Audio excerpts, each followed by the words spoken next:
ഒരു നിമിഷം നമ്മുടെ കണ്ണുകളിൽ അടയ്ക്കാം. നമ്മെ തന്നെ കർത്താവിന്റെ മുമ്പാണ് സമർപ്പിക്കാം. നമ്മുടെ കർത്താവ് സർവ്വ സൃഷ്ടിക്കും അധികാരമുള്ളവനാണ്. സകലത്തിന്റെ മേലും കർത്താവിന് അധികാരമുണ്ട്. ഇന്നും അവൻ പ്രവർത്തിക്കുന്നു, ഇന്നും അവൻ അത്ഭുതങ്ങൾ ചെയ്യുന്നു. ഇന്ന് പകൽ വിശ്വസിക്കാൻ എത്ര പേർ തയ്യാറുണ്ട്? സർവഭൂമിക്കും രാജാവേ, ഇസ്രായേലിൻ പരിശുദ്ധനേ, എന്നെ വീണ്ടെടുത്തോനും നീയേ, നിന്റെ പ്രവൃത്തികൾ അതിശയമേ. സർവഭൂമിക്കും രാജാവേ, ഇസ്രായേലിൻ പരിശുദ്ധനേ, എന്നെ വീണ്ടെടുത്തോനും നീയേ, നിന്റെ പ്രവൃത്തികൾ അതിശയമേ. എന്നെ മാനിക്കുന്ന ദൈവം, എന്നെ വഴി നടത്തും ദൈവം, നിന്റെ ശ്രേഷ്ഠത എന്നെ ഉന്നതനാക്കി. എന്നെ മാനിക്കുന്ന ദൈവം, എന്നെ വഴി നടത്തും ദൈവം, നിൻ ശ്രേഷ്ഠത എന്നെ ഉന്നതനാക്കി. എന്തു ഞാൻ പകരം നൽകും? നീ കരുതും കരുതലിനായി, യേശുവേ നീ ഓർത്തതിനായി,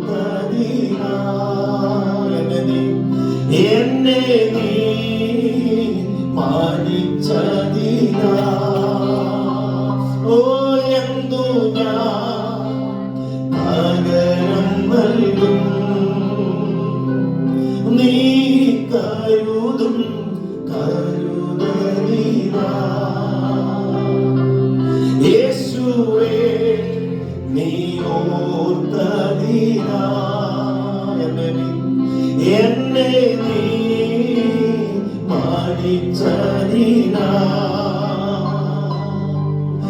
എൻ രക്ഷയായ ദൈവം, എൻ ഉയർച്ചയായ ദൈവം, നിൻ സൗമ്യത എന്നെ വലിയവനാക്കി.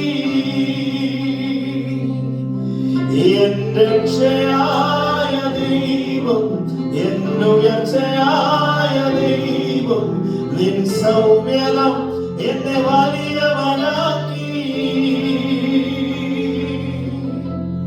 യോഗ്യനേശുവേ, കരമുയർത്തി, യോഗ്യനേശുവേ നീ നല്ലവൻ,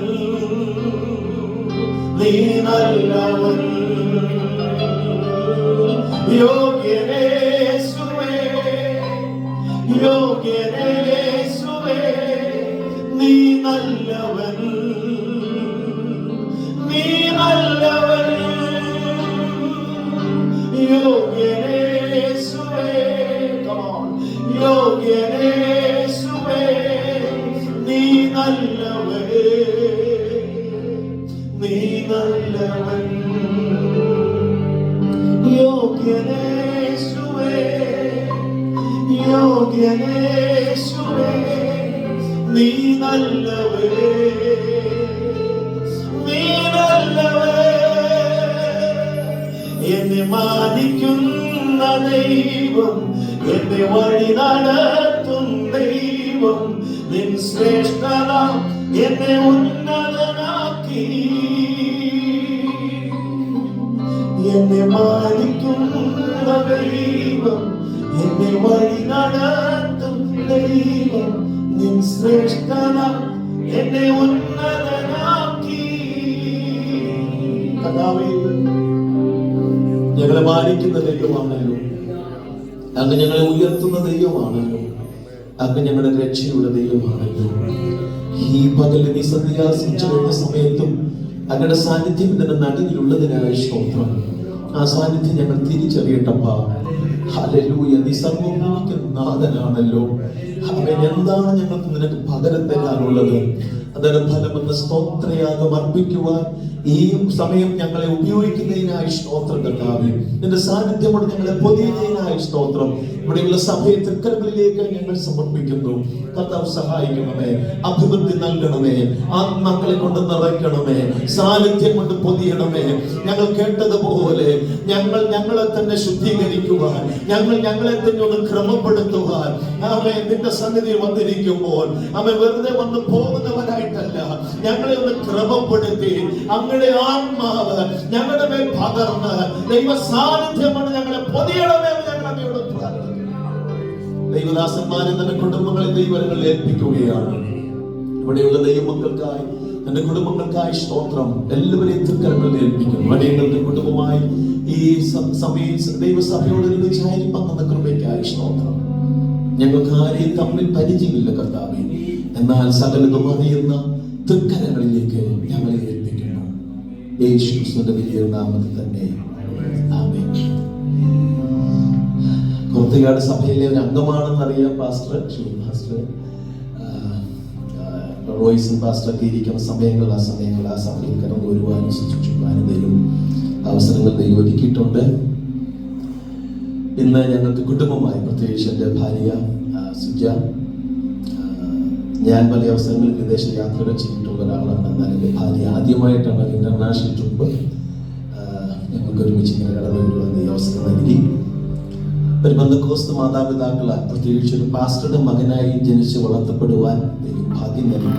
ഒരു സീനിയർ പാസ്റ്റർ ആയിരുന്ന പാസ്റ്റർ വിജയ് മാത്യു എന്ന് പറയുന്ന ഒരു ദൈവദാസന്റെ മകനായി, മൂത്ത മകനായി ജനിച്ച് വളർത്തപ്പെടുവാൻ ദൈവം ഭാഗ്യം നൽകി.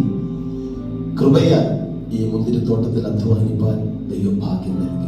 കഴിഞ്ഞ 29 വർഷമായി അസംബ്ലി സപ്പോർട്ട് സമൂഹത്തിൽ കർത്താവിന്റെ വേലയുള്ള ബന്ധത്തിൽ എറണാകുളം പട്ടണത്തിൽ തന്നെ ആയിരിക്കാൻ ദൈവം അവസരങ്ങൾ നൽകുന്നു. കഴിഞ്ഞ 2000 മുതൽ കാക്കനാട് അസംബ്ലി സപ്പോർട്ട് സഭയുടെ പാസ്റ്ററായി 14 വർഷം ശുശ്രൂഷിപ്പാൻ ദൈവം ഭാഗ്യം നൽകി. ഇപ്പോൾ 5 വർഷമായി മുളന്തുരുത്തി അസംബ്ലി സപ്പോർട്ട് സഭയുടെ പാസ്റ്ററായി സേവനം ചെയ്യുന്നു. കർത്താവ് അയക്കുന്ന ഇടങ്ങളിൽ ഞങ്ങൾക്കൊരു മ്യൂസിക് ടീമുണ്ട്. അനേക ഇടങ്ങളിൽ പോയി വർഷിപ്പ് ലീഡ് ചെയ്യുവാൻ അസംബ്ലി സപ്പോർട്ടിന്റെ പൊതു കൺവെൻഷനിലൊക്കെ പോയി വർഷിപ്പ് ലീഡ് ചെയ്യുവാൻ ഈ അവസരം തന്നു. എല്ലാം നന്ദിയോടെ ഓർക്കുന്നു. എല്ലാം മഹത്വം കർത്താവിന് അർപ്പിക്കുന്നു. 3 മക്കളെ ദൈവം ദാനമായി നൽകിയിട്ടുണ്ട്.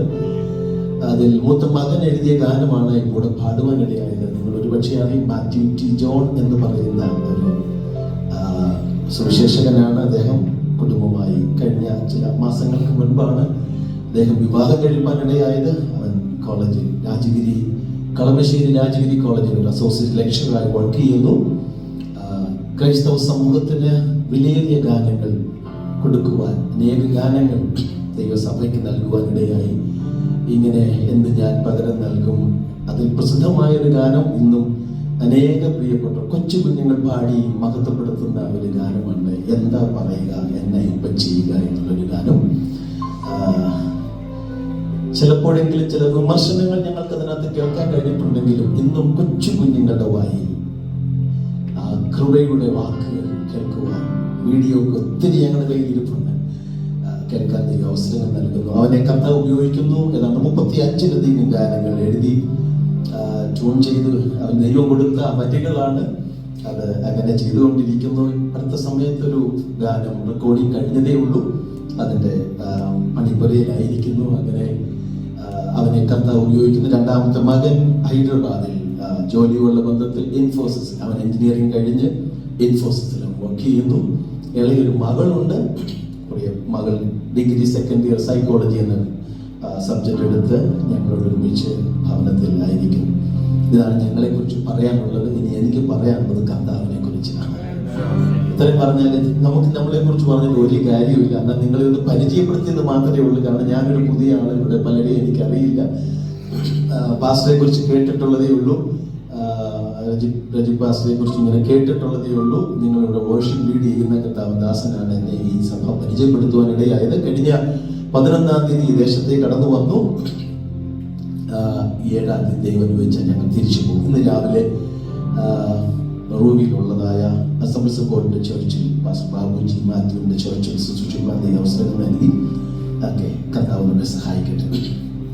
യെരമ്യാ പ്രവചനം 33-ാം അധ്യായം അതിന്റെ 3-ാം വാക്യത്തിൽ നിന്നുകൊണ്ട് ഒരു ചെറിയ ചിന്ത കർത്താവദാസൻ എനിക്കൊരു സമയം തന്നിട്ടുണ്ട്.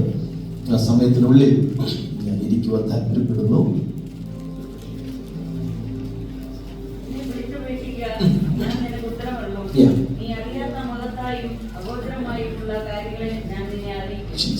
എന്നെ വിളിച്ചപേക്ഷിക്കാം, ഞാൻ നിനക്ക് ഉത്തരം അരുളും. നീ അറിയാത്ത മഹത്തായും അഗോചരവുമായ കാര്യങ്ങളെ ഞാൻ നിന്നെ അറിയിക്കും. ഒരു ചരിത്രം നമുക്ക് അവിടെ കാണാൻ കഴിയുന്നുണ്ട്. കാരാഗൃഹത്തിൽ അടയ്ക്കപ്പെട്ട ഒരു യിരെമ്യാവ്. യിരെമ്യാവിന്റെ പശ്ചാത്തലവും യിരെമ്യാവിന്റെ ശുശ്രൂഷയുള്ള വെള്ളിയും ഒക്കെ നമുക്ക് നന്നായി അറിയാം. ആദ്യത്തെ അധ്യായങ്ങൾ നമ്മൾ വായിക്കുമ്പോൾ നമുക്ക് കാണാൻ കഴിയുന്നുണ്ട്. എന്നാൽ അതിലേക്കൊന്നും ഞാൻ പ്രവേശിക്കാതെ എന്നെ ഏൽപ്പിച്ച ആ ചിന്ത നിങ്ങളുമായി ഒന്ന് പങ്കുവെച്ച് ഞാൻ പ്രാർത്ഥിപ്പാൻ താല്പര്യപ്പെടുകയാണ്. നമുക്കറിയാം 33-ാം അധ്യായം നമ്മൾ വായിക്കുമ്പോൾ യിരെമ്യാവ് ഒരു കാവൽപ്പുര മുറ്റത്ത് എന്ത് ചെയ്തിരിക്കുന്നു?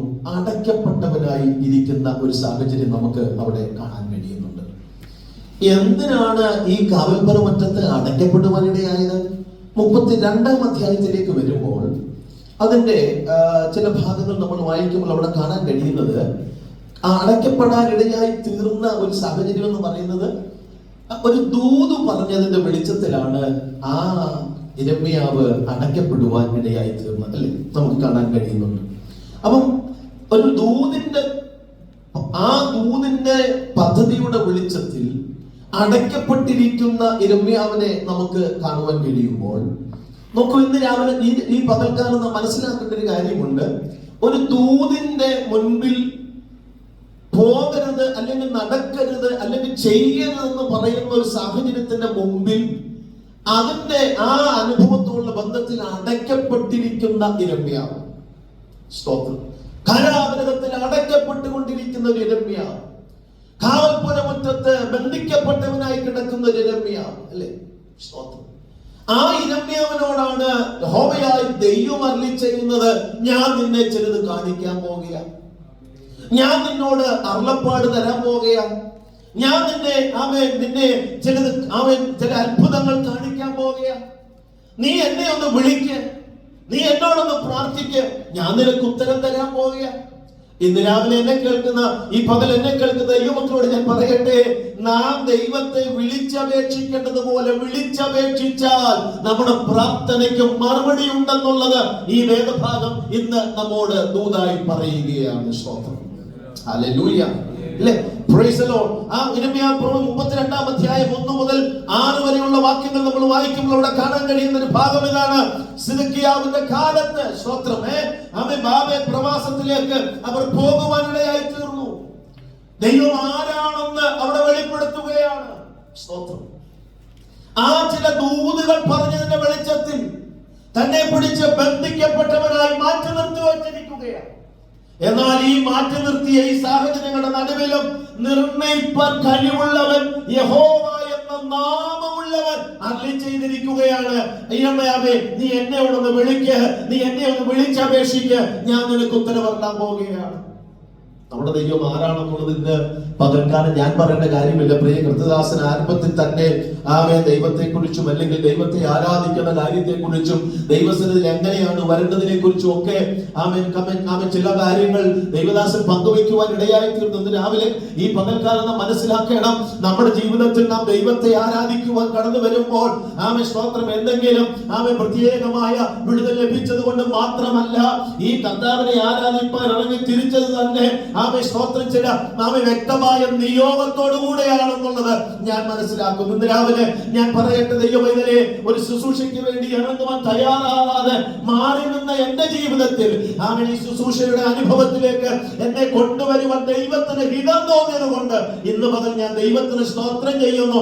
അങ്ങനെയാണെങ്കിൽ ഇന്ന് മുതൽ ഒരു മറ്റു സാഹചര്യങ്ങളായിരുന്നു നമ്മെ പാരമ്പര്യമായി കിടന്ന നമ്മെ, അന്ധകാരത്തിൽ കിടന്ന നമ്മെ പാരമ്പര്യത്തിന്റെ അനുഭവത്തിലൂടെ യാത്ര നമ്മെ ഈ അനുഭവത്തിലേക്ക് കൊണ്ടുവന്ന ദൈവം ആരാണെന്ന് ഇന്ന് രാവിലെ നാം മനസ്സിലാക്കുമ്പോൾ നമുക്ക് ദൈവത്തെ സ്തുതിക്കാതിരിക്കാൻ പറ്റില്ല, ആരാധിക്കാതിരിക്കാൻ പറ്റില്ല. കാരണം നമ്മുടെ ദൈവം അത്ഭുതങ്ങളുടെ ദൈവമാണ്. അത് യിരെമ്യാവിന് നന്നായി അറിയാം. കാരണം യിരെമ്യാവിനെ ദൈവം വിളിക്കുമ്പോൾ വിളിച്ച ആ വിളിയെ കുറിച്ചൊക്കെ യിരെമ്യാവിന് നന്നായി അറിയാം. ആ കാരാഗ്രഹത്തിൽ അല്ലെങ്കിൽ കാവൽപ്പുരമുറ്റത്ത് അടയ്ക്കപ്പെട്ട അവൻ അനുഭവത്തിൽ കിടക്കുന്ന ആ യിരെമ്യാവിനോട് പറയുക, എന്നെ വിളിച്ചപേക്ഷിക്കാം. സ്തോത്രം. 3 കാര്യങ്ങളാണ് ഈ ഭാഗത്ത് നിന്ന് ഞാൻ ദൈവത്തെ കുറിച്ച് നിങ്ങളുടെ മുമ്പിൽ വെക്കുവാൻ താല്പര്യപ്പെടും. ഒന്ന്, സൃഷ്ടിതാവെന്ന നിലയിൽ അവന്റെ ശക്തി എന്താണെന്ന് ആമേൻ സ്തോത്രം നാം മനസ്സിലാക്കിയേ മതിയാകുകയുള്ളൂ. 2, ആമേൻ സ്തോത്രം വാഗ്ദത്തത്തിലുള്ള അവന്റെ ശക്തിയെ കുറിച്ച് നാം മനസ്സിലാക്കിയേ മതിയാകുകയുള്ളൂ.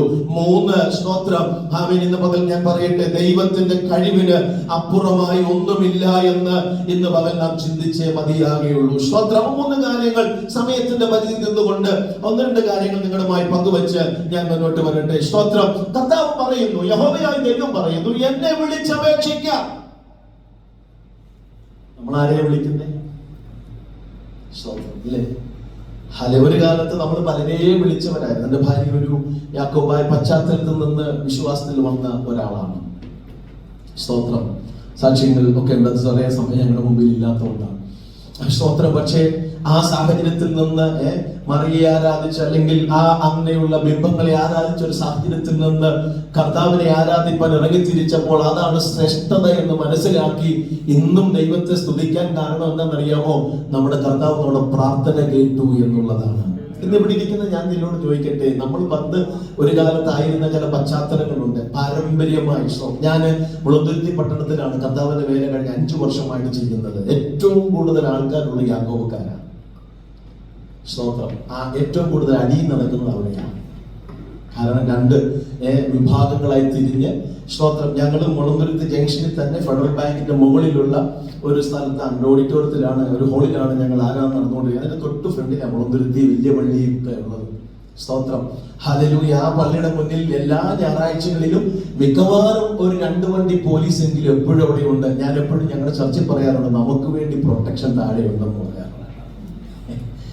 വേറെ വിഷയത്തിന് അവർ വന്നു, പക്ഷെ ഞാൻ ചർച്ചിൽ എപ്പോഴും പറയും, നമുക്കൊരു പ്രൊട്ടക്ഷൻ താഴെ ഉണ്ട്. സ്തോത്രം. ഹല്ലേലൂയ. ആമേൻ. എന്നിട്ട് ഞാൻ പറയും, ആ പ്രൊട്ടക്ഷൻ മാത്രമല്ല നമുക്കുള്ളത്, അതിനേക്കാൾ വലിയ പ്രൊട്ടക്ഷൻ വേറെ ഉണ്ട്. കാരണം ഇവിടെ എപ്പോഴും അടിയാ. 2 പേരും കൂടെ തമ്മിൽ കണ്ടു കഴിഞ്ഞാൽ 2 ഭാഗവും കൂടെ കണ്ടാൽ ആമേൻ സ്തോത്രം കൈ വച്ചാതെ പോകത്തില്ലെന്ന് അവർക്ക് അറിയാവുന്നത് കൊണ്ട് സ്തോത്രം ഹല്ലേലൂയ 2 ആമേൻ കൂട്ടരും അപ്പുറവും ഇപ്പുറവും നിന്നുകൊണ്ട് ആമേൻ സ്തോത്രം അവർ ദൈവത്തോട് പ്രാർത്ഥിക്കുക. സ്തോത്രം. കഴിഞ്ഞ ചില നാളുകളായി ഞങ്ങൾ പ്രാർത്ഥിക്കും, കർത്താവേ ഈ അടിയുണ്ടാക്കുന്നവരെല്ലാം ഒന്ന് വിശ്വാസത്തിലേക്ക് വന്നായിരുന്നെങ്കിൽ അന്ന് സന്തോഷമാണെന്ന് ഞങ്ങൾ പ്രാർത്ഥിക്കാറുണ്ട്. പക്ഷെ ചില മാസങ്ങളായി, ആഴ്ചകളായി, വർഷങ്ങളായി പ്രാർത്ഥിച്ച പ്രാർത്ഥന സ്വർഗം കേൾക്കുന്നില്ല. കാരണം ഒരു കാര്യം എനിക്ക് മനസ്സിലായി, ഇവർ അടി ഉണ്ടാക്കിക്കൊണ്ടിരുന്ന ഇവര് വിശ്വാസത്തിലേക്ക് വരത്തില്ല. ആമേൻ. ഞങ്ങളുടെ പ്രാർത്ഥനയുടെ രീതി ഒന്ന് മാറ്റിപ്പിടിക്കാനിടയാ. എന്ന് അറിയാവോ? സ്തോത്രം. കർത്താവേ അതിനകത്തൊരു ഉണർവയക്കണമേ. ഇനി അതേ ഉള്ളൂ പ്രാർത്ഥന. ഇല്ലാതൊന്നും നമ്മൾ വിചാരിക്കും അവർക്ക് അങ്ങോട്ടും ഇങ്ങോട്ടും അടി ഉണ്ടാക്കുമ്പോ എല്ലാം പെന്തക്കോസ്തിലോട്ടും ഒക്കെ വരുമെന്നാണ്. നോനോ നിർത്തിയില്ല. കാരണം അത്ര കട്ടിയാ. അകക്കാരെ വിളിപ്പുണ്ടല്ലോ അല്ലേ, പഴയ ആൾക്കാരൊക്കെ, അവരോട് ചോദിച്ചാൽ പറയാം. പക്ഷെ ഞങ്ങൾ 5 വർഷം കൊണ്ട് കാത്തലിക്സിന്റെ ഇടയ്ക്കാണ് വർക്ക് ചെയ്തിരുന്നെങ്കിൽ നിശ്ചയമായി ഒരു 10 കുടുംബമെങ്കിലും ഞങ്ങളുടെ കൂടെ കണ്ടേനെ. കാരണം അവർക്കൊരു ഉണർവുണ്ടായിട്ടുണ്ട്. ഇപ്പൊ ഞങ്ങൾ പ്രാർത്ഥിക്കുന്ന കർത്താവേ ആ പള്ളിക്കകത്ത് ഒരു ഭയങ്കര ഉണർവായിക്കണേ. സ്തോത്രം. അവരെ രക്ഷിക്കപ്പെടട്ടെ. കർത്താവിനെ അറിയണ്ടേ. നമ്മളെക്കാട്ടി ഭയങ്കര ആരാധന ഇപ്പൊ വൈകുന്നേരങ്ങളൊക്കെ അവരുടെ വീടുകളിൽ. സ്തോത്രം. കാരണം ഞങ്ങളുടെ ചുറ്റുമുള്ള എല്ലാ യാക്കോബക്കാരാ. ഞങ്ങള് പാസ്റ്ററാന്നവർക്ക് നന്നായിട്ട് അറിയാം. സ്തോത്രം. ആമേൻ. ഞായറാഴ്ച ആരാധനയെല്ലാം കഴിഞ്ഞ് വൈകുന്നേരം ഒരു 5 മണിയാകുമ്പോഴത്തേക്ക് നമ്മുടെ പാട്ടുകളെ റെക്കോർഡ് ഇടുന്നു. അതിനുശേഷം ആ സ്തോത്രം എന്നെ പെറ്റപ്പരക്കെ ഒത്തു വരാൻ എന്നൊക്കെ പറഞ്ഞ് പാട്ടുകൾ ഇങ്ങനെ റെക്കോർഡ് ഇട്ടിട്ട് അവര് പിന്നെ കൈയടിച്ച് പാടി അച്ഛന്മാര് വന്ന് സുവിശേഷം പറഞ്ഞ് അവിടെ കൊണ്ട് അവസാനിച്ച് പോകുക. അതിനപ്പുറത്തേക്കില്ല. സ്തോത്രം. അപ്പൊ ഞാൻ പറയാറുണ്ട്, അതിനപ്പുറത്തൊന്നുണ്ട്. അത് ഞങ്ങൾ അനുഭവിച്ചതാണ്. ഞങ്ങൾ അനുഭവിച്ച ഈ സന്തോഷം ചിലരോട് ഒരാളോടെങ്കിലും പറയുവാൻ ഞങ്ങൾക്ക് ദൈവത്തിന്റെ സന്നിധിയിൽ ഇടയായിട്ടുണ്ട്. കാരണം അവൻ മൈക്ക് വെച്ച ദേശം മുഴുവൻ ഏതാണ്ട് കഴിഞ്ഞ 2022 ഡിസംബർ മാസം 13 ദിവസം ആ ദേശത്തിന്റെ പല ഭാഗങ്ങളിലും സ്തോത്രം മൈക്ക് സാങ്ഷൻ എടുത്ത് യേശുവിനെ കുറിച്ച് പ്രസംഗിക്കുകയും പാടുകയും ചെയ്തിട്ടുണ്ട്. അതുകൊണ്ട് ഒരു കാര്യം എനിക്കറിയാം, ഇന്നല്ലെങ്കിൽ നാളെ ചിലരെ കർത്താവ് തൊടുവാനിടയാണ്. സ്തോത്രം. ഇവിടെ നമ്മൾ വായിച്ച്, ഞാൻ ആ ഭാഗത്തേക്ക് മടങ്ങി വരട്ടെ. ഇവിടെ നമ്മൾ വായിക്കുമ്പോൾ നമുക്ക് കാണാൻ കഴിയുന്നു, എന്നെ വിളിച്ചപേക്ഷിക്കുക. നമ്മൾ ആരെയാണ് വിളിക്കുന്നത്? സ്തോത്രം. നാമെ മരിച്ച ഒരു ദൈവത്തെയാണോ ആരാധിക്കുന്നത്? അതോ പ്രാർത്ഥന കേൾക്കാത്ത ഒരു ദൈവത്തെയാണോ ആരാധിക്കുന്നത്? ഇന്നും സ്തോത്രം നമ്മുടെ മുമ്പിൽ വെച്ചിരിക്കുന്ന ബിംബത്തെ നോക്കിയാണോ നാം നമസ്കരിക്കുന്നത്? ഒരു രക്ഷയുമില്ല. അവിടെ നിന്ന് നമുക്കൊരു വിടുതലും ഒരു രക്ഷയും ലഭിക്കാതിരിക്കുമ്പോൾ ഇന്ന് പകൽക്കാലം ഒരു ബിംബത്തെ അല്ല ആരാധിക്കുന്നത്. ഞാൻ ഇന്ന് രാവിലെ വിളിച്ചു പറയും, പകൽ വിളിച്ച് ഞാൻ പറയും, അവൻ നമ്മെ രക്ഷിച്ച ദൈവം ആരാണെന്ന് ചോദിച്ചാൽ അവൻ മരണത്തെ ജയിച്ചവനാണ്, അവൻ പാതാളത്തെ ജയിച്ചവനാണ്, അവൻ കല്ലറയെ ഭേദിച്ചുകൊണ്ട് 3-ാം ദിവസം ഉയർത്തെഴുന്നേറ്റ് ഇന്നും പിതാവിന്റെ വലതുഭാഗത്ത് എനിക്ക് വേണ്ടി നിങ്ങൾക്ക് വേണ്ടി പക്ഷപാതം ചെയ്യുന്ന ഒരു ദൈവമായിരിക്കുമ്പോൾ ഇന്ന് പകൽ ദൈവത്തിന്റെ പൈതലോട് പറയട്ടെ, നീ പ്രാർത്ഥിക്കേണ്ടത്, നീ വിളിക്കേണ്ടത് നമ്മുടെ ദൈവത്തിന്റെ മുമ്പിലായിരിക്കട്ടെ. ദൈവം പറയാം, നീ എന്നെ വിളിക്കേ, ഞാൻ ഉത്തരം തരില്ല. സ്തോത്രം. ഞാൻ ഇവിടെ നിന്നിട്ട് നിങ്ങളോട് പറയാ, സഹോദരങ്ങളെ, ഞാൻ അങ്ങനെ അങ്ങനെ ഒന്നും ചെയ്യാൻ പറ്റത്തില്ല. ഞാൻ ഈ പോകുന്ന വഴിക്ക് എന്റെ ജീവിതം തീർന്നു പോയെങ്കിൽ എന്നെ കൊണ്ട് ഒരു കാര്യമില്ല. പക്ഷെ ദൈവം അങ്ങനെ ഒരുവനല്ല. ഞാൻ സേവിക്കുന്ന എന്റെ കർത്താവ് അങ്ങനത്തെ ഒരുവനല്ല. അവൻ എന്നോട് പറഞ്ഞിട്ടുണ്ട്, ഞാൻ ലോകാവസാനത്തോളം എല്ലാ നാളും നിങ്ങളുടെ കൂടെ ഇരിക്കാമെന്ന് വാക്ക് പറഞ്ഞ ഒരൊറ്റ ഒരാളേ ഉള്ളൂ. അത് ഇന്ന് രാവിലെ ഞാൻ പറയാം, അതെന്റെ കർത്താവാണ്.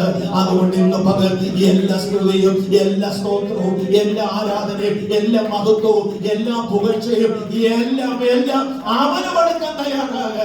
അവനെ നമ്മോട് പറയുന്നത്, ഞാൻ നിന്നെ കൈവിടില്ല, ഞാൻ നിന്നെ ഉപേക്ഷിക്കില്ല എന്ന് പറഞ്ഞത് കർത്താവാണെങ്കിൽ ഇന്ന് പകൽ അത് വിശ്വസിക്കുക, കർത്താവ് കൈവിടില്ല. പക്ഷെ ഞാനാ പറഞ്ഞു, നിങ്ങൾ എന്നെ വിളിക്കുന്നൊക്കെ പറഞ്ഞ് നടക്കെന്ന് പറഞ്ഞ് നടക്കത്തില്ല. കാരണം ഞാൻ തീർന്നു പോകും. മനുഷ്യനിലല്ല നാം ആശ്രയിക്കുന്നത്, യഹോവയില്ല. അതുകൊണ്ടാണ് യിരെമ്യാ അവനോട് ദൈവം പറഞ്ഞു, നീ എന്നെ വിളിക്കുക. സ്തോത്രം. ഹല്ലേലൂയ. അതുകൊണ്ട് 29-ാം അധ്യായത്തിലേക്ക് വരുമ്പോൾ, യിരെമ്യാ പ്രവചനം 29-ാം അധ്യായത്തിലേക്ക് വരുമ്പോൾ അവിടെ 11-ാം വാക്യത്തിൽ ഒരു പ്രധാനമായ ഒരു വാക്യമുണ്ട്. സ്തോത്രം. നിങ്ങൾ പ്രത്യാശിക്കുന്ന ശുഭഭാവി വരുവാൻ തക്കവണ്ണം നിങ്ങളെ കുറിച്ച് നിരൂപിക്കുന്ന നിരൂപണങ്ങൾ ഇന്നവയെന്ന് ഞാൻ അറിയുന്നു. അതെന്തിനു വേണ്ടിയാ? അത് തിന്മയ്ക്കല്ല. പിന്നെ എന്തിനാ? രാവിലെ ഈ പകൽ എത്ര പേർക്ക് പറയാം, അതെന്റെ നന്മയ്ക്കാ, അതെന്റെ നന്മയ്ക്ക്. ഇന്ന് പകലൊന്ന് പറഞ്ഞു, അതെന്റെ നന്മയ്ക്കാ. ഹല്ലേലൂയ. എന്നെ കുറിച്ച് സ്തോത്രം. നിങ്ങളെ കുറിച്ച് മനുഷ്യർ നിരൂപിക്കുന്നത് മറ്റു പലതുമായിരിക്കും കേട്ടോ. നിങ്ങളെ കുറിച്ച് മറ്റുള്ളവർ പറയുന്നത് മറ്റു പലതുമായിരിക്കും. പക്ഷെ ഇന്ന് മുതൽ ദൈവത്തിന്റെ കൃപ എന്താണ്, ദൈവത്തിന്റെ സാന്നിധ്യം എന്താണ്, നിങ്ങളെ കുറിച്ചുള്ള നിരൂപണങ്ങൾ എന്താണ്, നമ്മുടെ ശുഭഭാവി വരുവാൻ തക്കവണ്ണം സ്തോത്രം. ഒരുപക്ഷെ നമ്മുടെ ചുറ്റുമുള്ളവർ, നമ്മെ സ്നേഹിക്കുന്നവർ, നമ്മൾ ഒരുപക്ഷെ സഹായിക്കുന്നവർ പലരും നമ്മുടെ പരാജയം കാണുവാൻ നോക്കി നിൽക്കുമ്പോൾ സ്തോത്രം. ഇന്ന് പകൽക്കാലം ഞാൻ വിളിച്ചു പറയട്ടെ, നമ്മുടെ ശുഭഭാവി ആഗ്രഹിക്കുവാൻ താല്പര്യപ്പെടുന്ന ഒരുവരുണ്ട്. അതാരാണ്? അത് നമ്മുടെ കർത്താവാണ്. അവർ നമ്മോട് പറയുന്നു, ഞാൻ നിരൂപിക്കുന്ന നിരൂപണങ്ങൾ അത് തിന്മയ്ക്കല്ല, അത് നന്മയ്ക്കാണ്. ഹല്ലേലൂയ. ഇന്ന് രാവിലെ എത്ര പേർക്ക് വിശ്വസിക്കാൻ തയ്യാറുണ്ട്? ഈ പകൽ എത്ര പേർക്ക് ദൈവത്തെ സ്തുതിക്കാൻ കഴിയുന്നുണ്ട്? എനിക്കും എന്നെ കുറിച്ചുള്ള ദൈവത്തിന്റെ പദ്ധതികൾ അത് നന്മയ്ക്ക് വേണ്ടിയാണ്. എന്റെ കുടുംബത്തെ കുറിച്ചുള്ള, എന്റെ കുഞ്ഞുങ്ങളെ കുറിച്ചുള്ള, ഞാൻ ആയിരിക്കുന്ന സഭയെ കുറിച്ചുള്ള ദൈവത്തിന്റെ പദ്ധതികൾ അത് നന്മയ്ക്കാണ്. അവനത് പരാജയത്തിനല്ല, അത് വിടുതലിനും വിജയത്തിനുമാണെന്ന് ഇന്ന് ഈ പകൽ വിശ്വസിക്കാൻ എത്ര പേർ തയ്യാറാണ്? അപ്പൊ ദൈവം നമ്മളെ കുറിച്ച് ആഗ്രഹിക്കുന്നത് പോലും നന്മയ്ക്ക് വേണ്ടിയാണ്. Hallelujah. Praise the Lord. Hallelujah. ഒരു നല്ല ശുഭഭാവി ആഗ്രഹിക്കുന്ന ദൈവം നമ്മളെ കുറിച്ച്. അങ്ങനെയാണെങ്കിൽ ഈ അറിവ് നമ്മുടെ ഉള്ളിലുണ്ടെങ്കിൽ നീ പ്രാർത്ഥിക്കേണ്ടത് ദൈവത്തോടാ. കാരണം ദൈവം ആഗ്രഹിക്കുന്ന അതല്ലേ. അപ്പൊ നമ്മൾ എന്ത് ചെയ്യണം? അത് തന്നെ ആഗ്രഹിക്കണം. കാരണം നാം ദൈവത്തിന്റെ സന്നിധിയിൽ നിന്നായിരിക്കണം വിടുതലൻ പോയി എന്നെ വിളിച്ചപേക്ഷിക്കണം.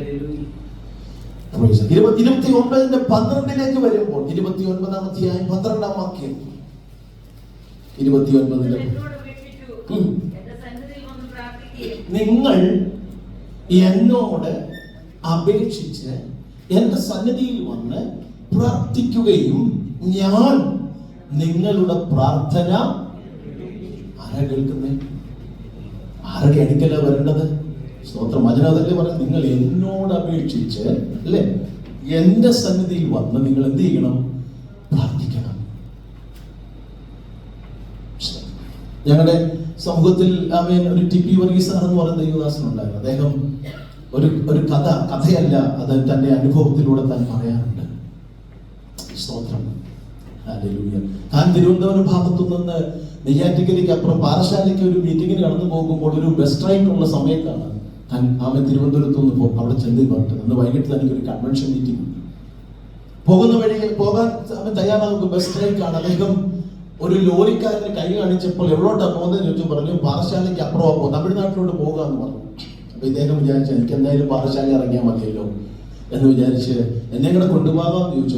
അദ്ദേഹം വണ്ടിയെ കയറ്റി. സ്തോത്രം. പോകുന്ന വഴിക്ക് കുറച്ചങ്ങോട്ട് ചെന്ന് കഴിഞ്ഞപ്പോൾ ആമേ വെടിവെച്ചാങ്കോവിൽ എന്ന് പറഞ്ഞൊരു സ്ഥലമുണ്ട്. ചിലർക്ക് തിരുവനന്തപുരത്തും ഭാഗത്തൊക്കെ അറിയാം. വെടിവെച്ചാങ്കോവിൽ അവിടെ എപ്പോഴും ഇങ്ങനെ നാണയത്തൊട്ടിടുമ്പോൾ എന്ന് കൊട്ടിക്കൊണ്ടിരിക്കുക. കാരണം ആ കൊടുക്കുന്ന പൈസയ്ക്ക് ഓരോ വെടിയാണ്. കാരണം വെടിപാടാ. സ്തോത്രം. അവിടെ പോകുന്ന വഴിക്ക് കുറച്ചങ്ങോട്ട് ചെന്നപ്പോ ഈ വെടിവെച്ചാങ്കോവിൽ അവിടെ ചെന്നപ്പോ വണ്ടി ലോറി സൈഡിൽ നിർത്തി.